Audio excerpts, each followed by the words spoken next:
C'est vrai que de tous les présidents qui ont présidé à la destinée de notre pays depuis 1960, seul Joseph Kabila a pu se distinguer par des actes majeurs qui caractérisent l'indépendance concrète de la République démocratique du Congo. Des actes majeurs qui se matérialisent d'abord en quelques points. Sur le plan de la démocratie, Joseph Kabila est le seul. Il est le seul à n'avoir pas tripatouillé la constitution de la République parce que c'est lui-même qui l'a promulguée. Il a juré de la respecter jusqu'au bout, à la lettre, dans son esprit et surtout, comme il avait dit, et d'ailleurs il vient de le confirmer à Colette Bradman du soir, je n'ai jamais voulu tripatouiller cette constitution parce que j'ai donné ma parole d'officier. François Soudan s'en souviendra encore plus longtemps. Oui, c'est très rare et très difficile de constater que un président qui donne sa parole et la respecte jusqu'au bout, en Afrique, c'est très rare. Eh bien, Joseph Kabila l'a fait et ça contribue ainsi à l'enrichissement de la démocratie dans notre pays. Cette démocratie, c'est aussi en termes de liberté publique. Pour une fois, en RDC, autant de partis politiques, d'associations, de presse, mais aussi une expression tellement libre, quelquefois même liberticide, qui constitue dans ce pays l'exemple en Afrique centrale, pour ne pas dire en Afrique tout court, parce que ceux qui viennent chez nous, quelquefois se posent la question, mais où sommes-nous pour que les gens s'expriment ainsi?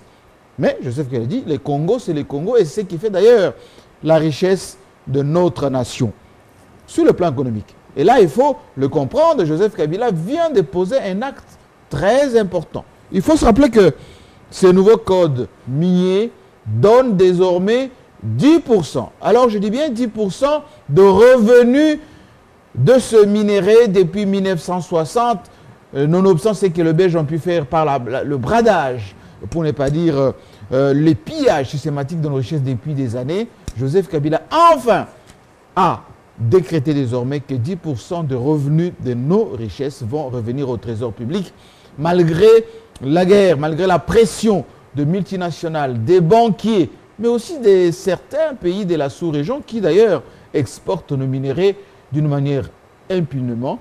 Et d'ailleurs, Joseph Kabila l'a dit, le Congo va enfin profiter de son sous-sol et désormais 10% du coltan, 10% du cobalt, 10% du germanium vont profiter désormais au trésor national et les Congolais enfin pourront bénéficier de leur économie. Sur le plan de la sécurité, Joseph Kabila pose un acte majeur en recrutant, en formant, en équipant notre armée nationale, notre police.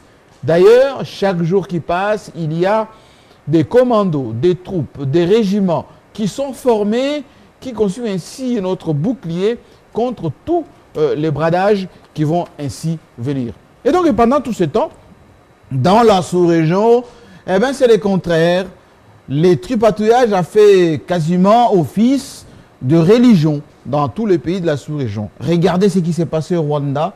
Jusqu'en 2030 et quelques, Paul Kagame sera encore aux commandes, le référendum a eu lieu, la majorité des Hutus sont toujours à l'étranger et Kagame reste en place depuis 1994.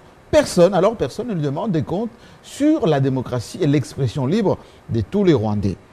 En Ouganda, Museveni, malgré son âge, a encore tripatouillé la Constitution et Dieu seul sait combien dans ce pays il y a comme une fin de démocratie, comme une demande pressante de la classe politique ougandaise à l'expression libre. On a vu d'ailleurs des parlementaires tabassés par les policiers en pleine ville et ça n'a émis aucun organisme international, moins encore des associations droits de l'hommiste qui souvent d'ailleurs s'expriment à longueur de journée. Pas plus qu'il y a quelques temps, en face de nous, au Congo-Brazzaville, le président Sassou a consulté sa population et il est encore président du Congo malgré le nombre d'années passées aux commandes de la République. Ce qui vient de se faire au Cameroun, et là nous sommes toujours en Afrique centrale, 7e mandat. Oui, 7e mandat de Paul Biya au Cameroun. Si c'était au Congo, on aurait crié qu'il y avait là la pérennisation au pouvoir. Et j'arrêterai l'exemple avec l'Algérie où Bouteflika, dans son siège, oui, dans son siège, aspire à devenir encore président l'année prochaine. Et personne n'est émis de tout cela.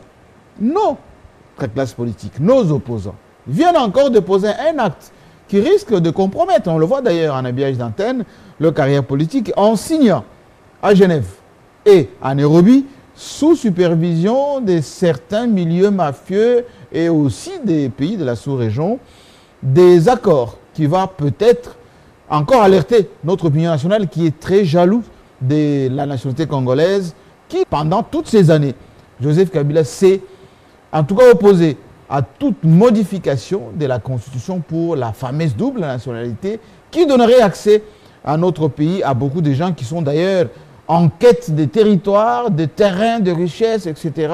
Eh bien, ces opposants, à Nairobi et à Genève, ont négocié parfois des termes très condamnables sur ce que nous allons continuer à dénoncer, la balganisation programmée de notre pays. Et donc, le peuple, lui, doit rester vigilant, très vigilant, surtout en cette période électorale, parce que c'est Joseph Kabila qui pose des actes majeurs pour notre indépendance à la fois économique, concrètement, et politique aussi, n'a pas encore dit son dernier mot, parce que le peuple est toujours à ses côtés.